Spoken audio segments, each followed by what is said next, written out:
Hey guys, All in Crypto here and welcome back, ladies and gentlemen, for another YouTube video. In this video, we're going to be covering Chainlink. It's been a little while since we went over Chainlink.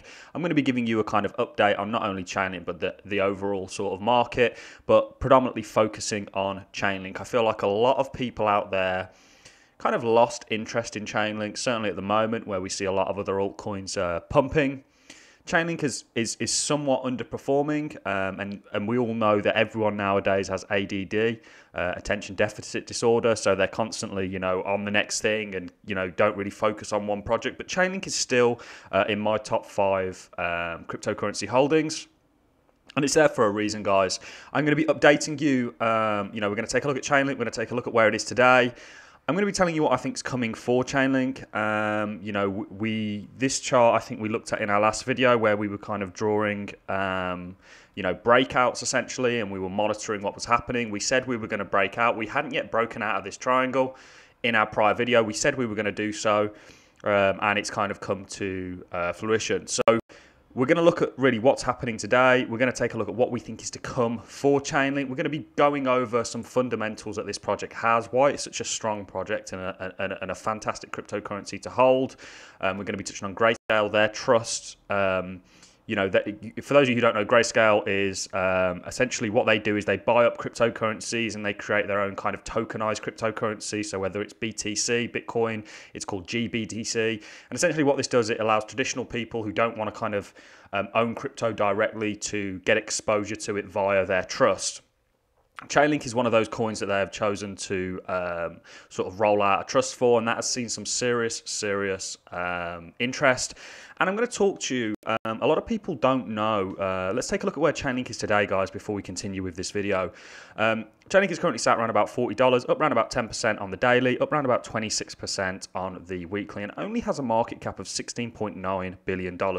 We have previously predicted that Chainlink is going to reach the price prediction that we gave out literally like 6 months ago was 300 and I can't remember if it was 65 or 75 dollars.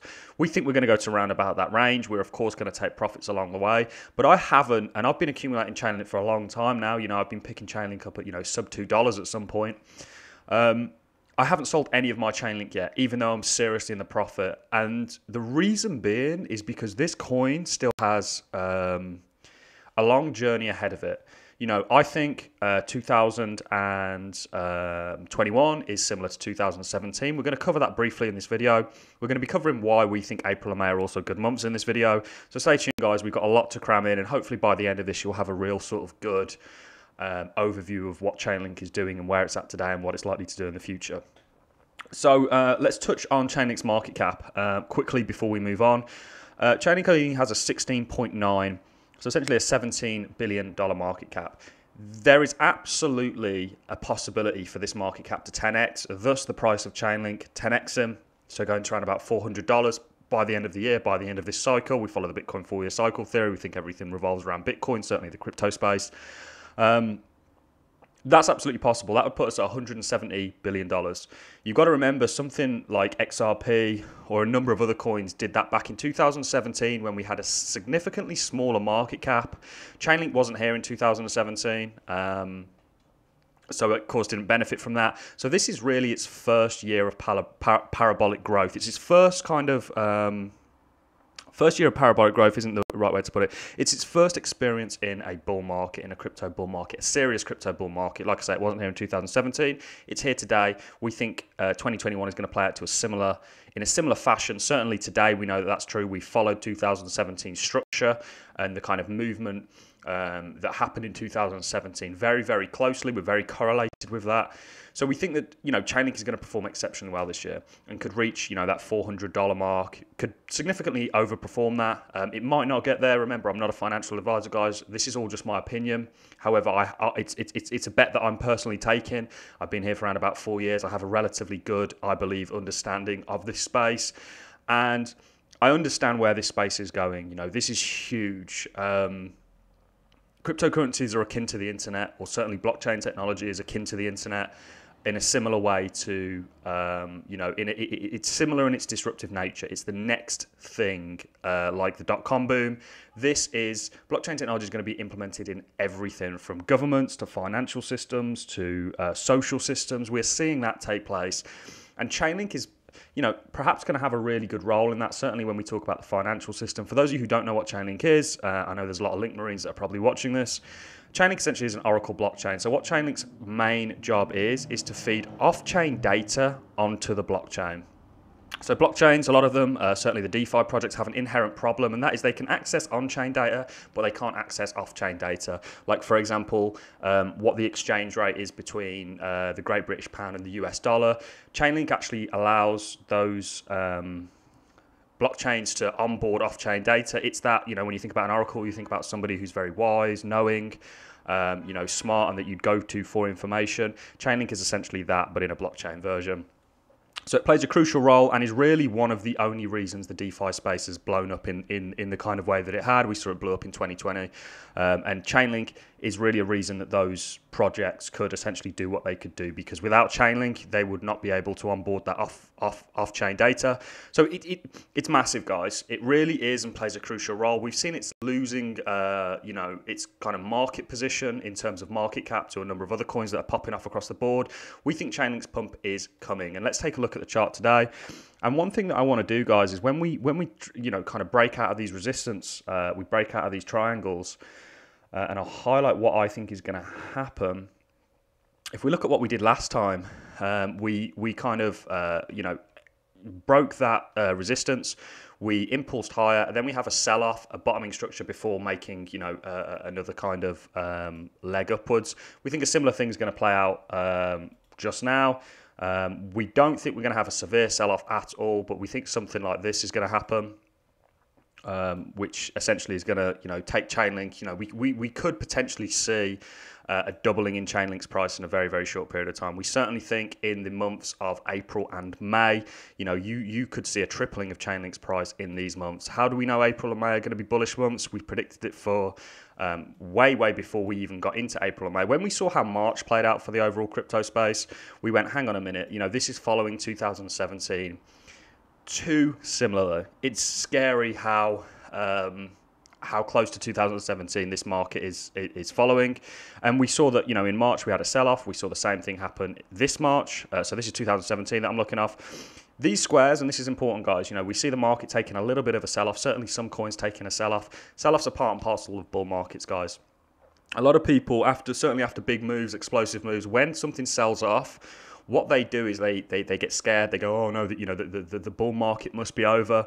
That is absolutely not the case. You need to sell off in many respects. You need to capitulate. You need to rest. You need to refuel. How I look at sell-offs in a bull market is a similar way to a Formula One driver taking pit stops and refueling, changing a set of tyres so that they can cover a further and more efficient distance around the track. And that's really what you want to do in pullbacks. But how we kind of recognised that April and May were going to be good months for the entire crypto space, not just Chainlink, is, we took a look at April and May in 2017, and you can really see that it was a bullish month. And we know that, markets are driven by human beings. Human beings are emotional creatures. And, markets do better or they do more capital flows into markets and they kind of do better in terms of price on certain times of the year. April and May are going to be bullish months, in my opinion, and that has been confirmed so far. And I think we're going to see something like that for Chainlink. I think we might sell off slightly before really just, going into sort of price discovery. And we're at all-time highs right now. We have sold off, but the rest of the market is kind of selling off. Remember, everything is still very, very kind of linked to Bitcoin. And one thing I want to talk about with Chainlink, in my own opinion, the price of Chainlink would be significantly higher by now if you didn't have the kind of Chainlink Foundation, the people that founded Chainlink, selling and kind of dumping their supply of Link tokens. They, of course, are going to do this. This isn't a new thing. We've seen this with so many other crypto kind of foundations, other cryptocurrency, kind of networks, where the people that kind of found the project end up with the majority of the coins. Certainly the Chainlink sort of foundation have the majority of Link tokens, and they are selling. Of course, they're going to be taking profits. They founded it. They probably didn't think that, or perhaps they did, I don't know, that this market was going to get to where it was. And of course, they're going to take profits and try and sell their coins and get out of it. So you have a big sell pressure in a similar way to kind of how XRP had their sell pressure from Ripple, kind of selling and giving away, in some cases, coins. Chainlink are doing a similar thing. They're not giving away their coins, but they are selling. They are a significant kind of pressure on the to the kind of Chainlink price to the downside, because they are continuously kind of selling and cashing out their Chainlink. This is not something to worry about. Companies do this for a lot of reason, or certainly foundations do this for a lot of reason. One, because they want to kind of appear to be decentralized, and two, because of course, they want to make money at the end of the day. That's essentially why they've came up with this. They have looked at this market, seen where perhaps there is a niche, seen where there is a gap to be filled that gap, and of course they want to benefit in terms of value, in terms of price as a result of that. So Chainlink, guys, I think Chainlink is going to do very well. I think we've seen it do quite well. Coins, like I say, pump at other times. Everyone's got ADD nowadays, so of course, people are kind of always chasing. Not a good idea, guys. Do not chase pumps. You should already be in your positions. You want to be that dog that's sat in the front seat with the owner, with its owner, who's driving the car rather than the one who's chasing the car. And of course, it's never going to catch up with that car, because the car is significantly faster than a dog. So that is really all I have for you in this video. It was just kind of Chainlink update, tell you where I'm at. We're still holding all our Chainlink. We haven't sold a single link. We still think it's a fantastic project. We think it's needed. I think Chainlink has, there's probably 3 tokens in the top 10 that I think Chainlink, in my own opinion, should absolutely, take over, because it's more useful, it's more used, it's got higher demand. But, we got a lot of hype in this space, which you're going to see. And like I say, when we look at that market cap of $16.9 billion, and I say it could 10x, which it absolutely could by the end of this cycle, which is, towards the end of the year, December, or perhaps for altcoins, early January. In 2017, we saw coins reach, nearly $200 billion in terms of market cap on just retail FOMO. So imagine what an actual coin that has institutional investment, or institutional interest, certainly, an institutional backing, a real world use case, fills a role in the space, is going to do when you add everything together and then implement that kind of retail FOMO and perhaps institutional FOMO to it. So Chainlink, very, very good project. Still in my top 5 holdings, and is going to continue to be there. It's even in my top 5 holdings, considering that all other coins have kind of pumped and it's lagged behind somewhat. It might play a game of catch up now. We think it's going to do very well. And we are still exceptionally bullish on Chainlink. So I'm going to love and leave you guys. That is really all I have for you in this video. I thought I'd just give you a quick Chainlink update. We're updating you on coins on a regular basis. If you're not already subscribed to the channel, guys, get subscribed, because we bring real and honest content on a day-to-day basis. We will tell you what you do and don't want to hear.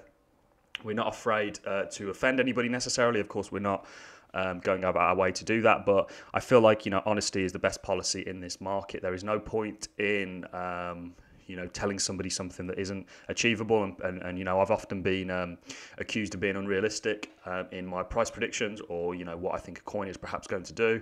I believe all that. Whether you think it's unrealistic or not, it's what I genuinely believe, and I wouldn't tell you anything otherwise. I give you guys the same information, and I tell you guys the same thing that I tell my own family members and close friends.